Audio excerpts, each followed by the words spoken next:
Hi, everyone. Welcome to the doc2doc podcast. This is part one of a two-part series on colon cancer. In part one, we'll have an educational lecture type format about colon cancer.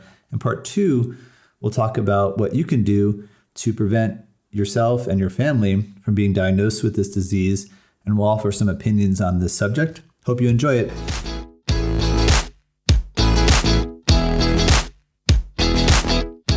Welcome to the doc2doc podcast. I'm Rob Hoyer, medical oncologist. And my name is Abbass Shafii, gastroenterologist. This is a podcast about lifestyle medicine, disease prevention, and longevity. This podcast is provided for informational purposes only. It is not medical advice. Please consult your physician for personalized therapy and advice. Our goal is to enable individuals to become CEO of their health by managing their diet, exercise, sleep, and stress to preventing common disease.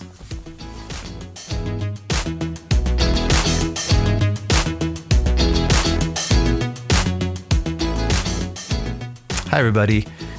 Today we're going to talk about colon cancer and just some general facts about colon cancer.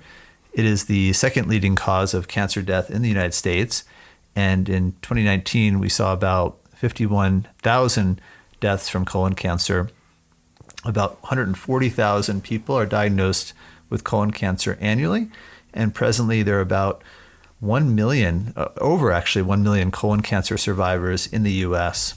The risk of colon cancer is slightly higher in males, and about 1 in 20 men will have colon cancer in their lifetime, and about 1 in 24 women. And the vast majority of people diagnosed with colon cancer are over age 50. That is changing a little bit, but even with recent trends that we've seen higher incidence of colon cancer before the age of 50, still the majority of the people diagnosed with colon cancer are over 50.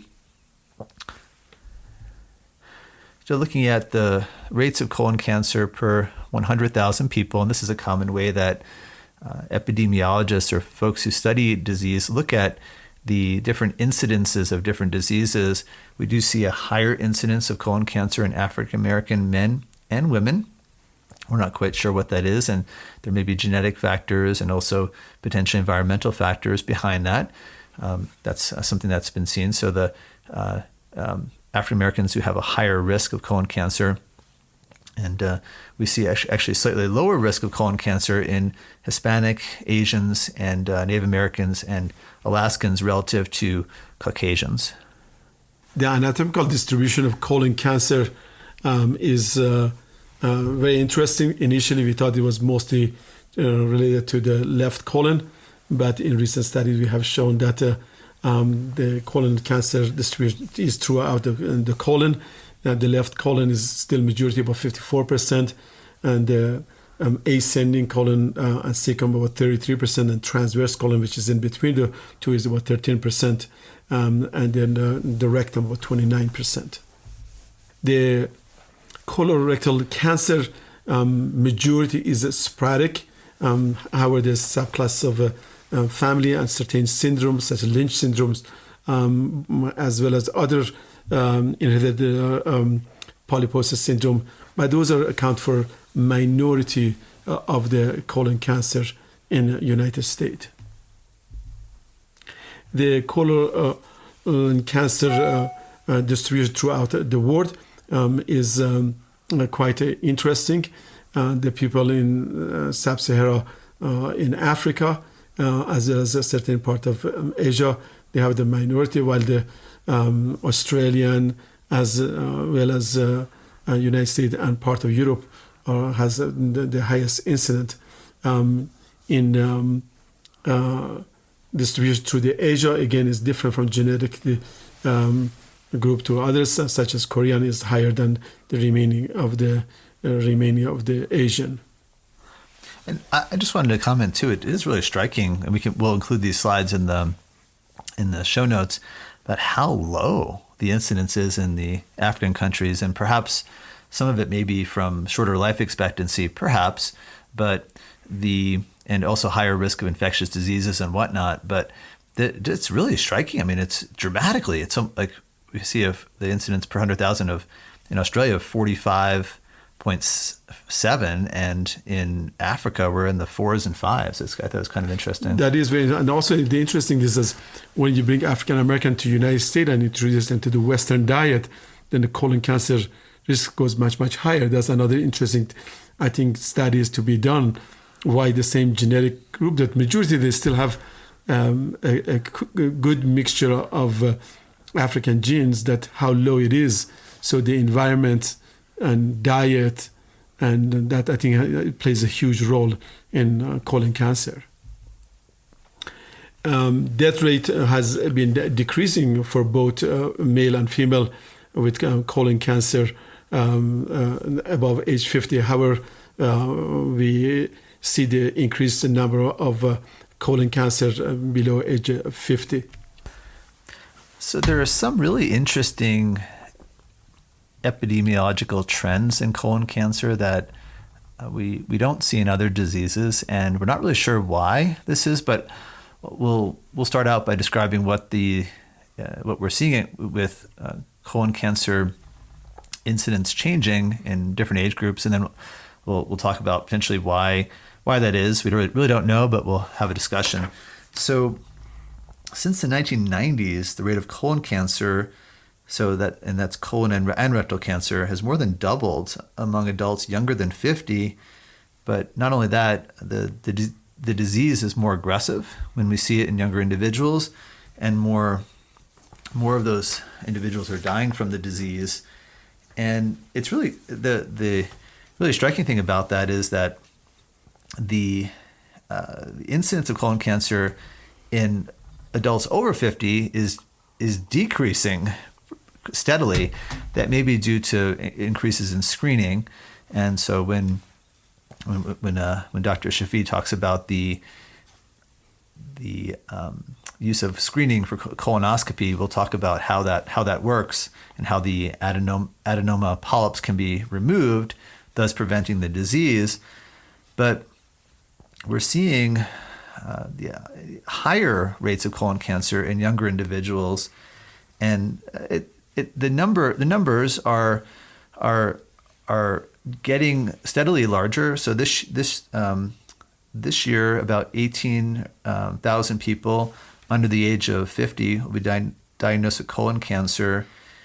It's still a relatively small cause of death in younger adults.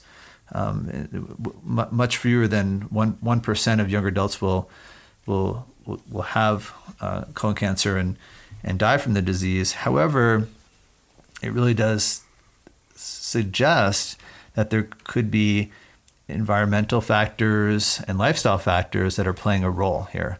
And we really don't know why this is, but we can likely say this is probably not genetic, because genetics doesn't change in years or decades. Genetics is something that changes over a very long span of time, typically generations, hundreds of years. We can see changes in genetic risk among different groups. But this is likely lifestyle, and there's been hypotheses that the microbiome, that's the microbiology environment, the bacteria and other organisms that inhabit our gut, maybe we know they are changing, and that dietary patterns have changed pretty dramatically over the last 50 years in the U.S. So that's one hypothesis. Also, sedentary behavior is also a factor. So there's a couple studies that have linked, one study in particular that's linked duration of TV to higher risk of colon cancer. So the more TV you watch, the higher the risk. And obesity is also a factor. So obese individuals have a higher risk of colon cancer. There's also questions about other environmental factors, for example, pesticides, food additives, these other toxins in the environment may be playing a role. And it's quite interesting that when you look at the statistics, we're seeing actually higher risk of rectal cancer. The rectum is the colon itself, but the rectum specifically is more of a storage area for the stool.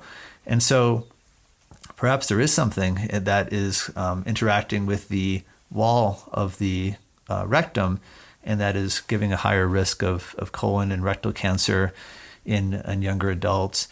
This trend is really concerning in that all our screening is focused on historically above age 50. Recently, American Cancer Society and other groups did recommend to reduce the age to start screening to age 45.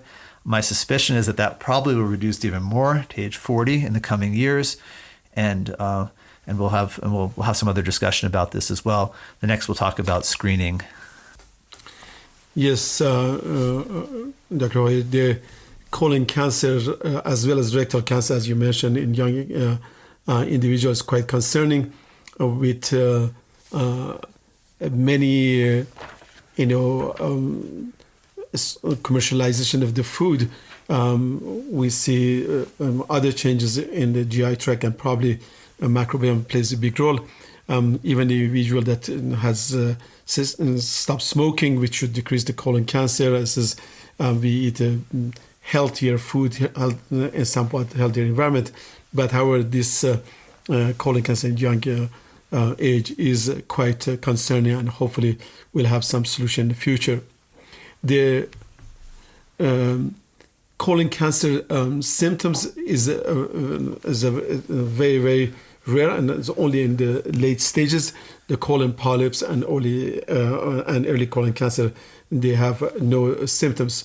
The symptoms may include, in the late stages, abdominal pain, change in bowel habits, have blood in stool, anemia, weight loss, and in some cases we'll see the spread to the other part of the body as first symptoms. These are a part of as a rare but occasional symptoms of the colon cancers. Sometimes they show as a fever of unknown origin, or sometimes a localized inflammation of the colon. Majority of the symptoms that we see is mostly related to the left colon, which has a more narrower or smaller lumen. The right side colon, we have quite advanced disease even before any symptoms.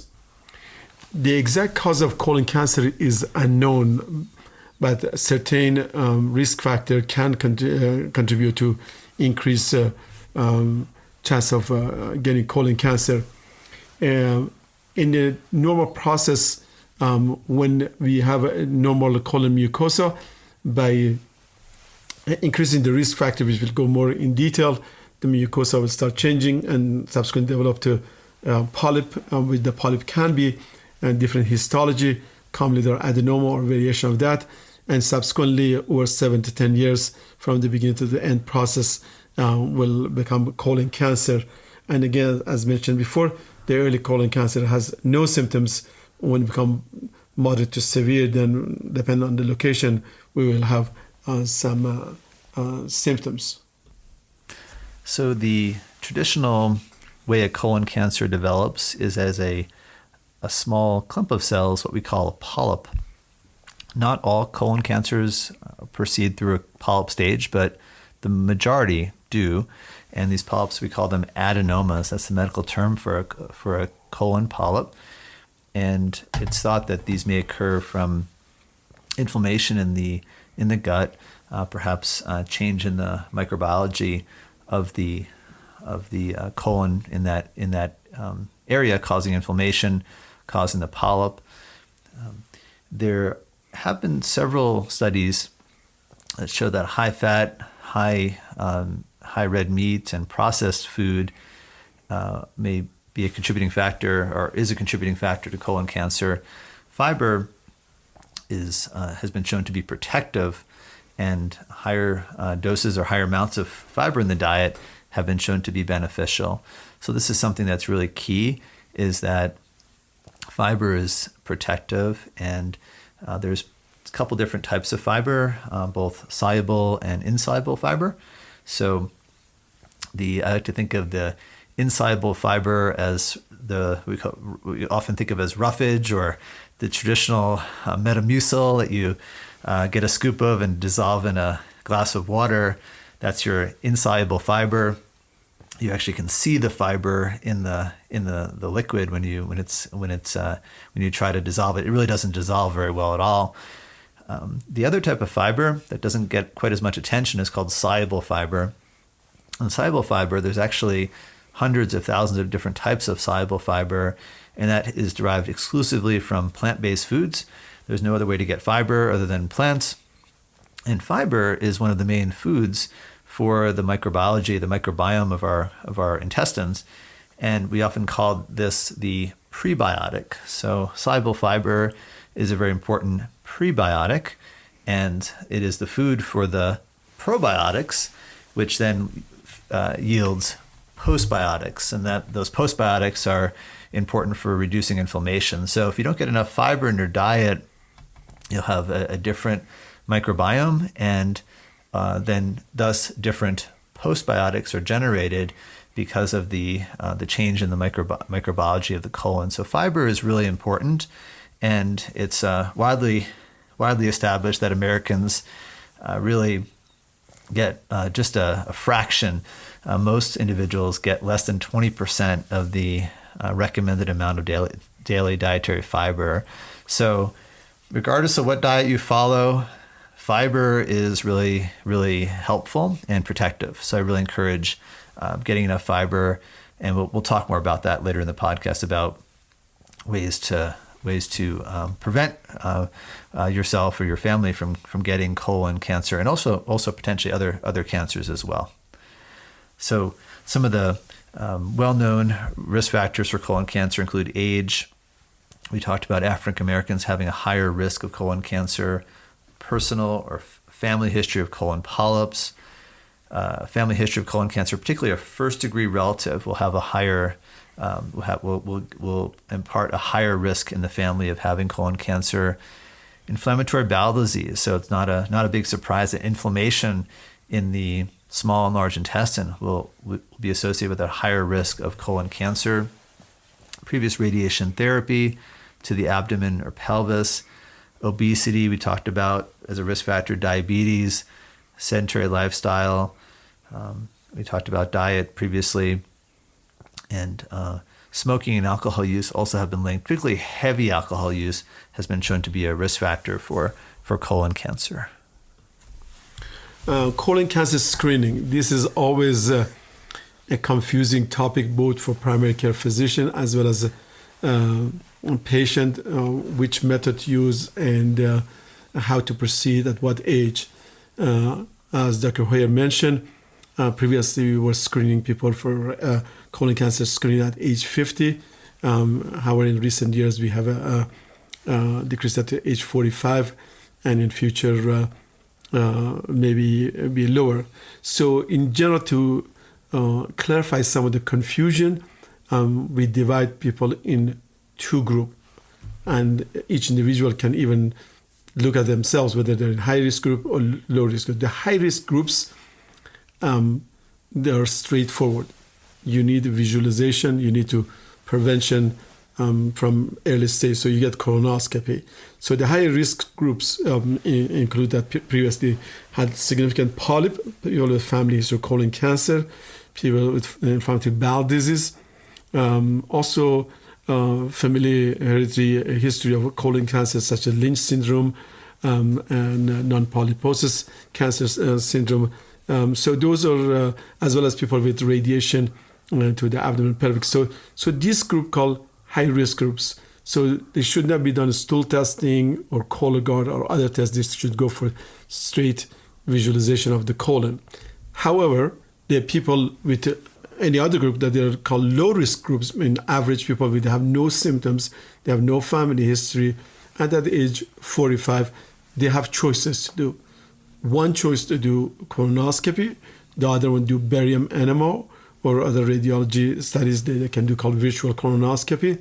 They can do flexosigmoidoscopy, which previously was very common, or do stool testing for hidden blood, such as called FIT or occult blood, and the newer test called Cologuard, which is a combination of DNA as well as FIT.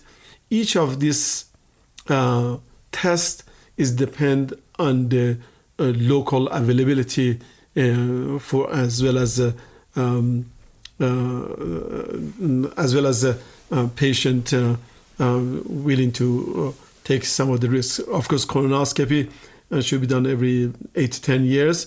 If the colon is well prepped, is the gold standard to see if there's any polyp. At the same time, you can take it out. The downside for all of that, they require 1 to 2 days of cleansing, as well as the risk of sedation and complication of colonoscopy, which are very, very low, but that's standard, golden standard to do every 8 to 10 years. Other tests, if you choose not to do, is barium enema. The cleansing for that is the same, except this is done while you're awake by putting barium, which is a contrast we do with some air to follow, that maps the colon. If your colon is nice and clean, that can be repeated every 5 years. Virtual colonoscopy, again, the preparation are similar, but you need to have a very good radiologist that be able to read that. That's probably going to get more popular as we get more expertise in this field. Flexible sigmoidoscopy, we examined the last 1/3 of the colon. This is similar to colonoscopy with similar type of prep. It can be done without sedation. However, the proximal colon, the right colon and the transverse colon polyps can be mixed, and that if you do that, then you should do that every 5 years and probably an annual either FIT or cold blood.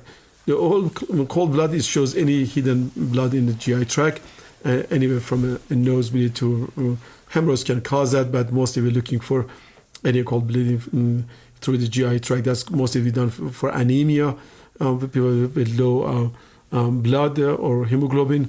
So that can detect either colonic or upper GI origin. There's another test called FIT test, which is a fecal immune testing. That this is mostly through the colonic origin bleed, but however, this is more specific to the colon. And the Cologuard is a combination of FIT as well as DNA. These tests at present time is very expensive, somewhere $700-800, and unfortunately has a lot of false positive, at least in present setting and what we see. And once you have positive Cologuard, it's both for patient as well as the gastroenterologist is tough to explain why this was positive. Hopefully in future we have a better method to for this accuracy. But any test for screening is better than none. So any screening test is best. But if you talk to your individual physician, if you're at low risks, those are all viable options to choose based on the local expertise and availability. After the initial screening test, and then based on the again local expertise and availability, if you had a colonoscopy and had a polyp, the follow-up exam is based on the number of the polyp and the size, as well as another really important factor is how clean and the colon cleansing was, as well as the difficulty of the colonoscopy. Patient with previous abdominal surgery or previous radiation, it make it technically more difficult to see the bend or flexure of the colon. So based on those factors, the physician can recommend follow-up colonoscopy in a absolute favorable situation. Then can be done every 8 to 10 years. Again, if you do annual stool test, should be done yearly. Barium enema every 5 years. Cologuard every 3 years. If you combine some of these things, some people combine barium enema and the cold blood test yearly. So if any of those tests become positive, then you have to start again with colonoscopy. So the next topic we'll talk about is what we call the T, N, and M staging. And so this is a staging system that oncologists and other cancer specialists use to stage cancer. So we'll just briefly go through this, and it's something we'll actually be talking about in future podcasts as well. So the T stage has to do with the the size, and also the depth of tumors. And this, in the case of colon and rectal cancer, it actually is it's not actually the size, but the depth of the tumor into the colon, colon has multiple layers, including a very strong muscle layer, as it needs to move the stool through the intestine, through the lumen of the intestine. And so the deeper the cancer gets, either close to, into, or through the muscle, has to do with what's called the T stage of the cancer. And then we have what's called the N stage, which is the lymph node. So the lymph nodes in the colon are mainly there for part of the immune system, and they actually are kind of like our surveillance network in our body, looking for any evidence of infection, bacteria, viruses, other infections. They also happen to catch cancer cells, and so it's well established that usually, not always, but usually when the cancer, before the cancer spreads to other parts of the body, it will actually move to a lymph node first. That's not always the case, but that's the majority of situations. It will spread to the lymph node first. And so we can look at the number of lymph nodes that are involved with the cancer and determine the stage. So when we see the cancer spread to one or more lymph nodes, that automatically means the cancer is stage 3 or higher. And so we have different stages of stage 3, A, B, and C, which has to do with the depth of the tumor into the wall of the intestine and the number of lymph nodes involved. And then finally, we have stage 4 disease, which is advanced. So that can be spread to the liver, lung, or other parts of the body. For colon cancer, mainly it's liver and lung spread. And with all these different staging groups, so from all the way from stage 0 to stage 4, what those are actually what's called prognostic groups. So researchers, when looking at the different distributions of colon cancer in different individuals, can actually give a prognosis, or how that individual will do based on the stage of the cancer. So stage 0 and 1 cancers have the best survival, with stage 4 having the worst, and stage 2 and 3 in between that. And so it's obviously it's not 100, doesn't work 100% of the time, but it's pretty good to determine the chances of cure after surgery, which is the mainstay of treatment for colon cancer, removal of that section of the colon, and then reattaching the colon whenever possible. Occasionally, patients will have to have a colostomy or a bag on the abdomen. That's when the colon cannot be reattached. We take great care to try to avoid that whenever possible. So the mainstay treatment for colon and rectal cancer is surgery. In select situations, particularly with rectal cancer, we'll often recommend the use of radiation therapy either before or after surgery. For rectal cancer, usually that radiation and sometimes chemotherapy is given prior to surgery, and then surgery is performed. After surgery for colon or rectal cancer, we will look at the pathology report, which is what the surgeon removed, and then it goes to the pathologist, who then looks at the depth of the tumor invasion into the wall of the intestine, looks at the lymph nodes or other areas of spread of the cancer within or around the intestine, and gives us a stage. And we then do scans, CAT scans typically, to see if the cancer is spread to other parts of the body. And for patients with stages 2 and in particularly 3 colon cancer, we will often make a recommendation for chemotherapy, what we call adjuvant chemotherapy. And that chemotherapy is given to reduce the risk of recurrence. And the idea behind adjuvant chemotherapy is that we're trying to attack small cancer cells or small clusters of cancer cells that have spread beyond the colon into lymph nodes that have not been removed or other parts of the body.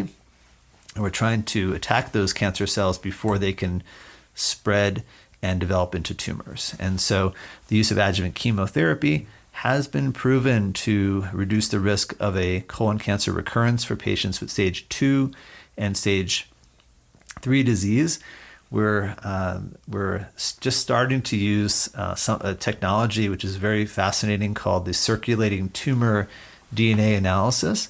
And so what this is looking at minute amounts of DNA from the cancer within the patient's bloodstream. And there's a couple different companies that are doing this, in particular one called Signatera.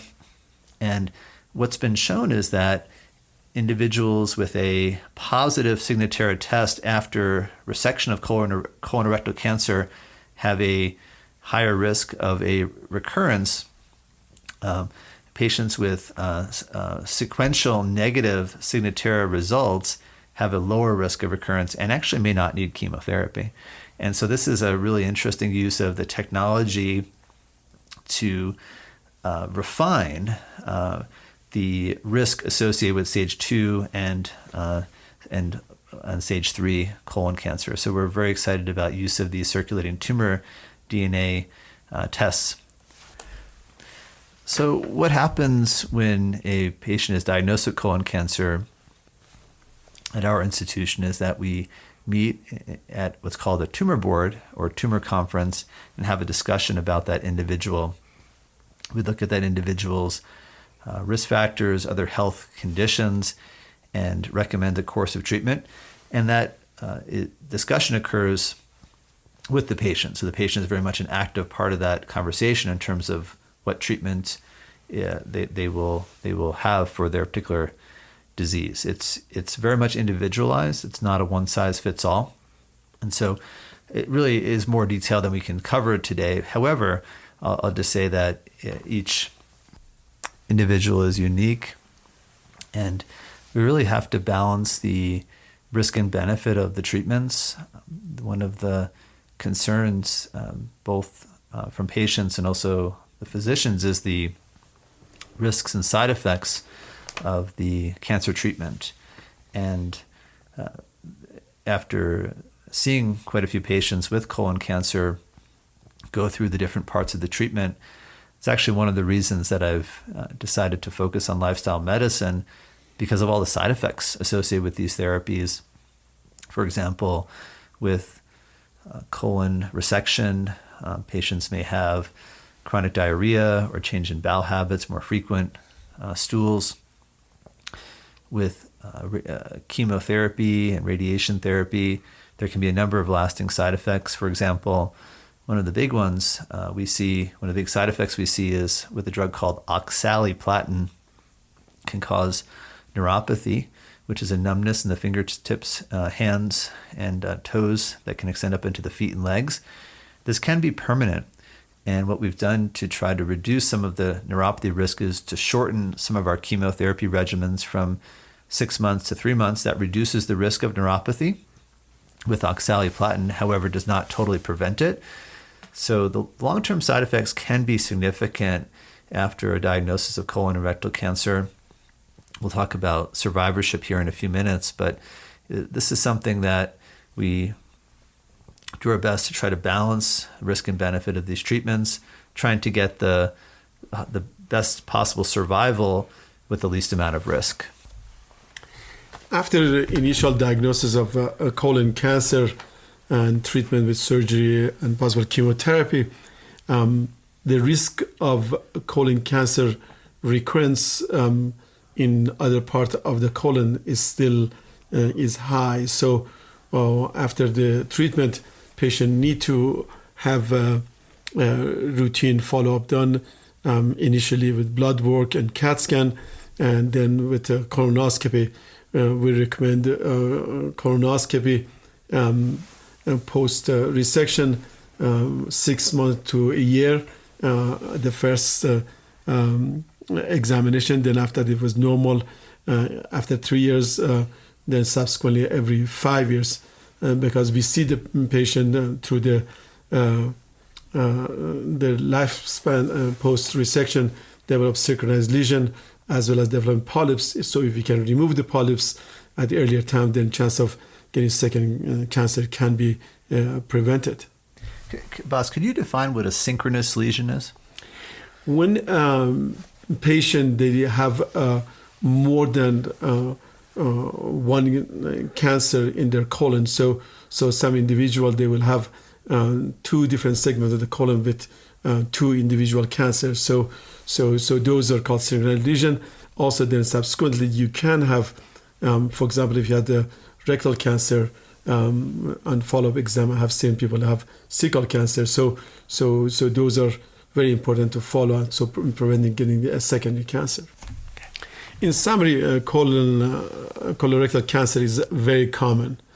Colon cancer in majority of the time starts from early polyp, and polyp and early cancer, they have very little symptoms.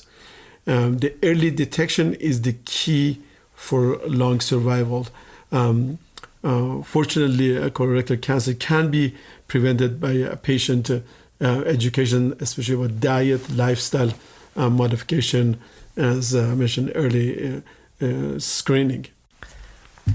So one of the key areas that we've been focusing in the oncology world over the last 15, 20 years is something called survivorship. So as we talked about earlier, there are over a million survivors of colon and rectal cancer in the United States today, which is a huge number.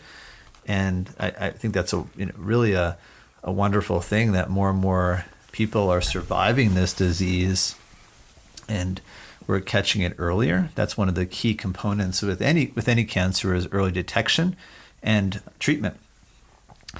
So one of the key components of survivorship is addressing post-treatment side effects, and there can be a number of them, as we talked about a little bit earlier. But for example, neuropathies, fatigue, sexual side effects, bowel changes.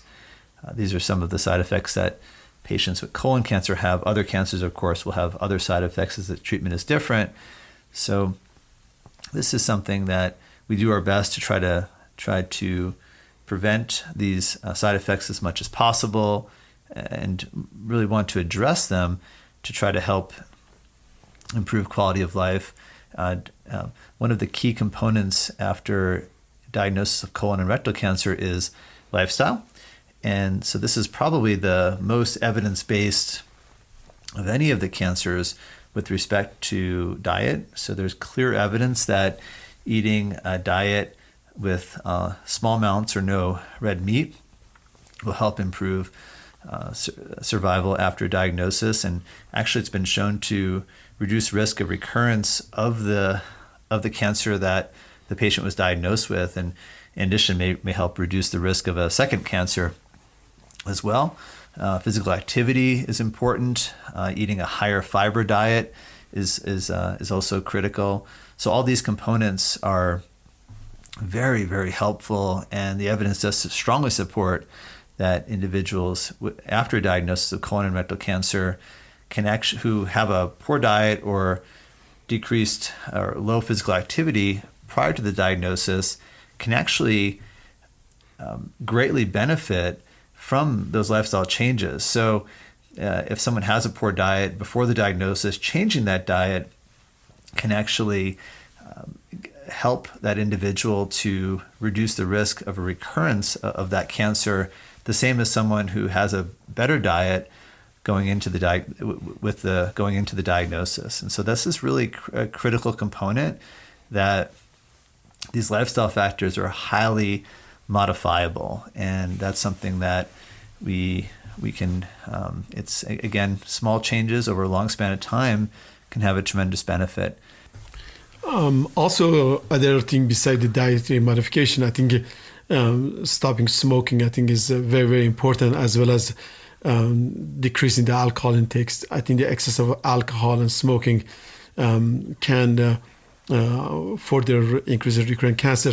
All of this lifestyle modification not only helps with colon cancer, overall in the long run we see preventing lung cancer, coronary disease, and quality life improvement. We hope you enjoyed the podcast. We really had a great time preparing it, and we really want to hear from you. So if you have questions or comments, please feel free to contact us. Abbass? And this is a two-way conversation. Hopefully that you can help us further educate us, as well as if there's any question that we do not know, we'd be glad to research and let you know. Our next topic going to be about gastroesophageal reflux disease as well as esophageal cancer. Hopefully you can join us.